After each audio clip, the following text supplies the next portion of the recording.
So in Fort McMurray, there is no CIS, there is no junior programs.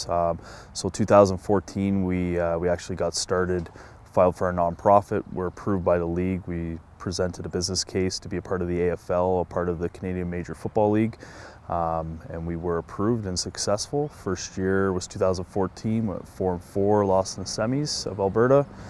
Last year we went 8-1, and we lost in the Alberta Provincial Championship last year to the Calgary Gators, and 2016's here and about to start. We kind of sat back and we had to see if we could make this happen, for one, but before we could do that we had to make sure the guys' heads were in it.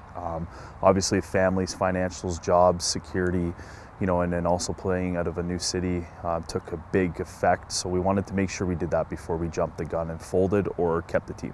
So the Calgary Stampeders were first to jump on board with the help of the Calgary Gators out of our football league.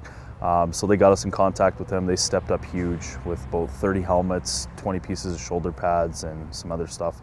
The Edmonton Eskimos jumped on board with jerseys, game pants, and gloves, which was awesome. We don't have any of that at this point. And then just today, the Saskatchewan Roughriders jumped on board with equipment also, about 20 to 30 shoulder pads and about 20 to 30 helmets also, including, you know, some swag items and gloves, etc. So everybody coming on board, plus Corey Philpott, he's part of Football BC. He came on board with some equipment also for us. So everybody's really come on board to help us, and it's huge. It's very, it's kind of surreal at this point. They're doing something for us that, I mean, a thank you isn't going to say thank you. It's just, it's awesome. It's very appreciative. And I mean, at the end of the day, I don't know at this point what I could do to say thank you to those three programs for what they've done.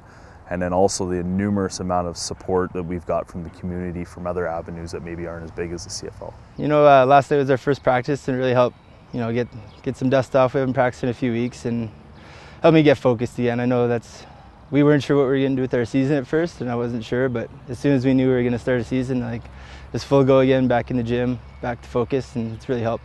I just hope everyone can, you know, get situated, feel comfortable again soon, get some sort of a structure back in their lives again, and you know, just move on with it eventually and just have a positive outlook. I miss my home. I don't have a home to go home to, so it might be a while to get rebuilt and stuff, but hope our team can come through and win this season again. We're all pretty excited to get some wins in us. First game is May 28th out of Spruce Grove at Fuhr Field, 7 p.m. kickoff versus the Calgary Gators.